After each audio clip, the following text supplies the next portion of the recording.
இயேசு கிறிஸ்துவும் நானும். இந்த வேத வசனம் மத்தேயு 5:27. உள்ளதே உள்ளதென்றும் இல்லாததை இல்லாதென்றும் சொல்லுங்கள், இதற்கு மிஞ்சினது தீமையினாலே உண்டாகும்.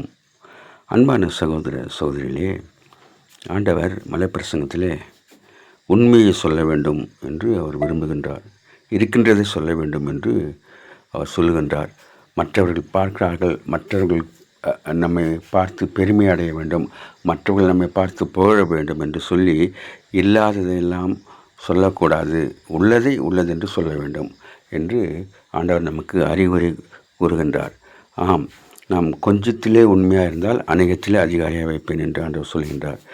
உலக பிரகாரமான இந்த காரியத்திலே நாம் உண்மையாக இல்லாவிட்டால் எப்படி ஆண்டவர் நமக்கு பொறுப்புகளை கொடுத்து ஆண்டவருடைய காரியத்தை செய்ய வைப்பார்? அதனாலே நாம் இருக்கின்றதை இருக்கின்ற வண்ணமாக சொல்வோம், இல்லாததை இல்லை என்று சொல்லுவோம், ஒத்துக்கொள்வோம்.